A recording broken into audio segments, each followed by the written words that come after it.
चलिए आज के वीडियो में हम बताएंगे कक्षा 10 का गोधुल, ठीक है, भाग 2 हिंदी है, ठीक है।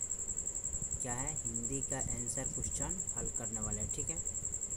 और यहाँ पर इसका देखा जाए, इस चैप्टर का लेखक कौन है तो मैक्स मुलर है, ठीक है। इसका यहाँ पर पूरा डिटेल दिया हुआ है, ठीक है। इनका यहाँ पर दिखा रहा है जन्म आधुनिक जर्मन के डेसाउ नामक नगर में हुआ था। कब हुआ था तो 6 दिसंबर 1823 ईस्वी में हुआ था, ठीक है। और इनका पूरा जर्नी यहाँ पर लिखा हुआ है, ठीक है। आप पढ़ सकते हैं इसको। हम इसके डायरेक्ट क्वेश्चन पर चलते हैं और चैप्टर है इसका तीसरा, ठीक है। चैप्टर क्या है, चैप्टर तीसरा है भारत से हम क्या सीखे, ठीक है। इससे पहले वीडियो नहीं देखे तो जाके प्लेलिस्ट में देख सकते हैं, जो कि चैप्टर 1, चैप्टर 2, ठीक है। और चैप्टर कंप्लीट किया, इस चैप्टर 3 हमने हल करने जा रहे हैं, ठीक है। और इसका क्वेश्चन नंबर हम हल करेंगे, ठीक है।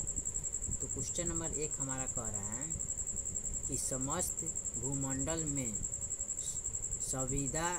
सविद संपदा और प्राकृतिक सौंदर्य से परिपूर्ण देश भारत है। लेखक ने ऐसा क्यों कहा। तो लेखक ने भारत को सविद संपदा और प्राकृतिक सौंदर्य से परिपूर्ण इसलिए कहा क्योंकि भारत में प्राचीन काल से ही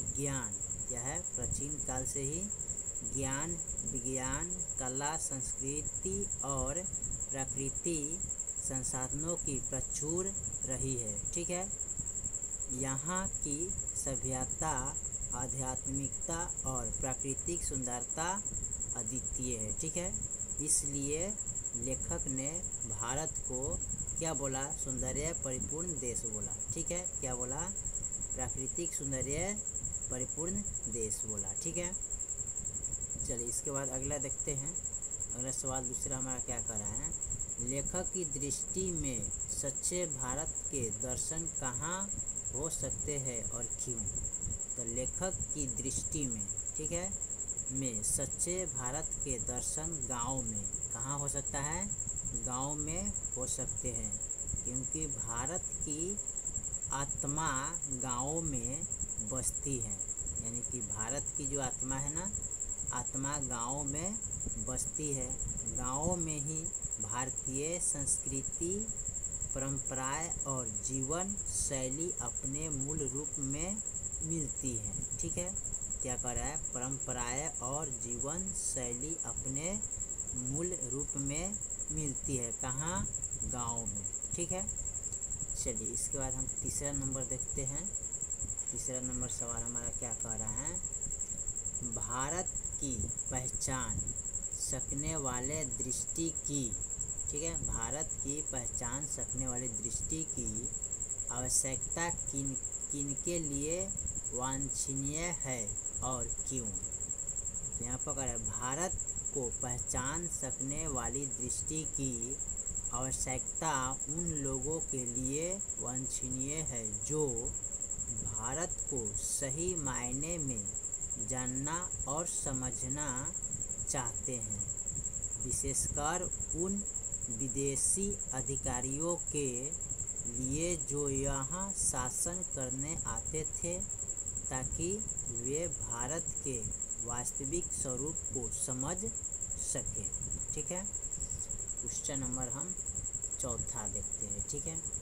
चौथा में क्या कर रहा है, लेखक ने किन विशेष क्षेत्रों में अभिरुचि रखने वाले के लिए भारत का प्रत्यक्ष ज्ञान आवश्यक बताया है। तो लेखक ने उन विशेष क्षेत्रों में अभिरुचि रखने वालों के लिए भारत का प्रत्यक्ष ज्ञान आवश्यक बताया है, जो भूविज्ञान, ठीक है, भूविज्ञान, वनस्पति विज्ञान, जीव जंतु विज्ञान, पुरातत्व, इतिहास, कानून, अर्थशास्त्र और राजनीतिक जैसे विषयों में रुचि रखते हैं, ठीक है।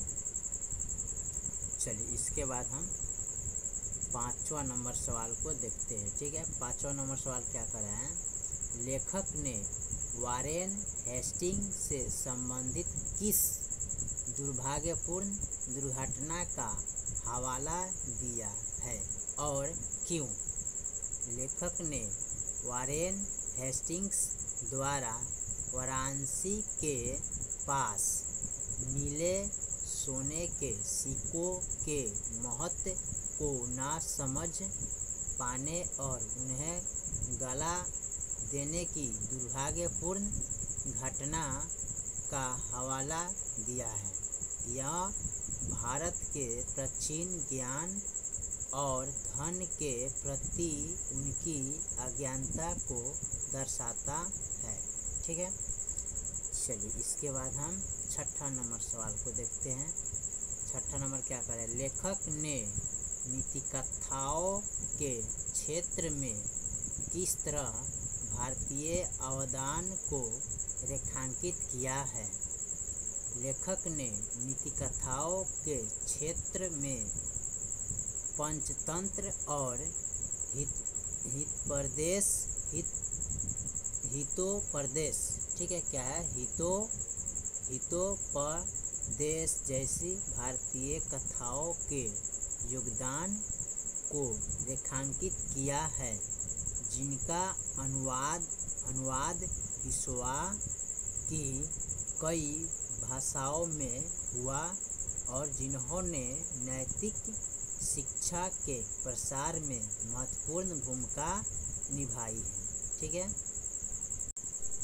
6ठा का बाद हम 7वां नंबर को देखते हैं। 7वां नंबर सवाल हमारा क्या कह रहा है, भारत के साथ यूरोप के व्यापारिक संबंध के प्राचीन प्रमाण लेखक ने क्या दिखाए हैं।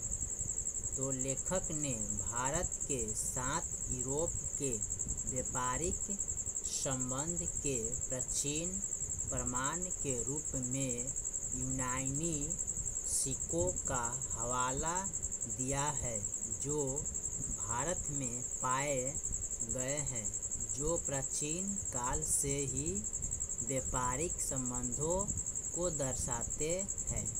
ठीक है, 7 का बाद हम 8 नंबर सवाल को देखते हैं। 8 नंबर सवाल क्या कह रहा है, भारत की ग्राम पंचायतों को किस अर्थ में और किनके लिए लेखक ने महत्वपूर्ण बतलाया है, स्पष्ट करिए। ठीक है, लेखक ने भारत की ग्राम पंचायतों को उनके शासन और न्याय व्यवस्थाओं के लिए महत्वपूर्ण बतलाया है।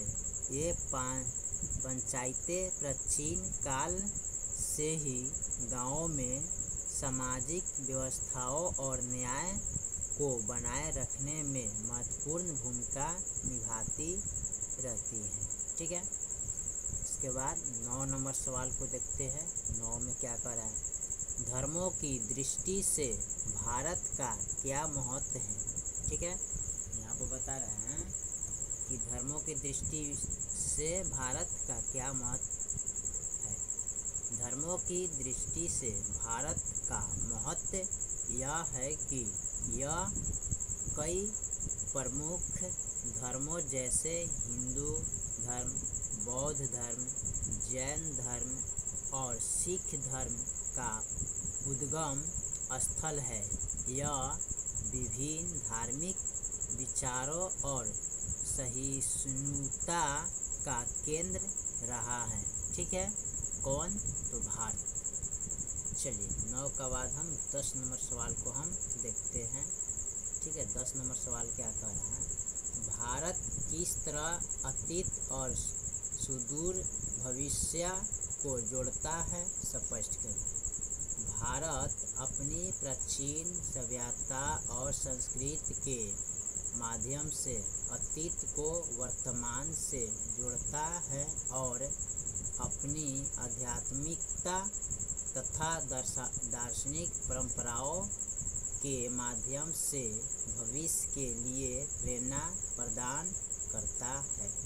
ठीक है, चलिए 10 के बाद हम 11 नंबर सवाल को सुनते देखते हैं। ठीक है, 11 नंबर क्या कहा है, मैक्स मुलर ने संस्कृत की कौन सी विशेषताएं और महत्वपूर्ण बतलाए हैं। मैक्स मुलर ने संस्कृत को विश्व की सबसे प्राचीन भाषाओं में से एक बताया है और इसे सभी यूरोपीय भाषाओं की जननी माना है। उन्होंने इसके व्याकरण की शुद्धता और इसकी साहित्यिक समृद्धि को भी महत्वपूर्ण बताया है। ठीक है, 11 के बाद हम 12 नंबर सवाल को देखते हैं। 12 नंबर क्या कर रहा है, लेखक वास्तविक इतिहास किसे मानता है और क्यों। लेखक वास्तविक इतिहास उसे मानता है जो किसी देश की सभ्यता, संस्कृति, ज्ञान और सामाजिक विकास को दर्शाता है, न कि केवल राजनीतिक घटनाओं और शासकों के बारे में। ठीक है, 12 के बाद हम 13 नंबर को देखते हैं। 13 नंबर क्या कर रहा है, संस्कृत और दूसरी भारतीय भाषाओं के अध्ययन से पाश्चात्य जगत को प्रमुख लाभ क्या क्या हुए। ठीक है, तो संस्कृत और दूसरी भारतीय भाषाओं के अध्ययन से पाश्चात्य जगत को भारतीय ज्ञान, विज्ञान, दर्शन, साहित्य और संस्कृतियों को समझने में मदद मिली, जिससे उनके अपने विचार और ज्ञान का विस्तार हुआ। ठीक है, 13 का बाद हम 14 नंबर को देखते हैं। 14 नंबर क्या कर रहा है, लेखक ने भारत के लिए नवगांतुक अधिकारियों को किसकी तरह सपने दिखाने के लिए प्रेरित किया और क्यों। लेखक ने भारत के लिए नवगांतुक अधिकारियों को मैक्स मुलर और सर विलियम जोन्स जैसे विद्वानों की तरह भारत के प्रति जिज्ञासा और सम्मान का भाव रखने के लिए प्रेरित किया, ताकि वे भारत को सही मायने में समझ सकें। ठीक है, 14 का बाद हम 15 नंबर लास्ट सवाल देखते हैं। लेखक ने नया सिकंदर किसे कहा है, ऐसा कहना क्या उचित है। लेखक का अभिप्राय स्पष्ट कीजिए।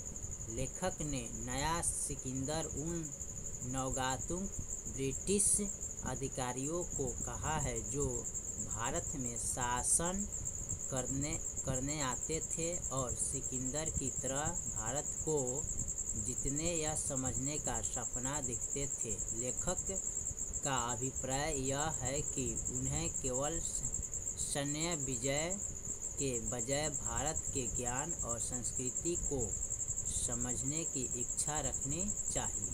ठीक है, चलिए, तो क्वेश्चन नंबर 15 तक ले हमने इसका उल्लेखन कर दिया है। ठीक है, बाकी जो चैप्टर है फिर अगले वीडियो में। तब तक के लिए जय हिंद, जय भारत।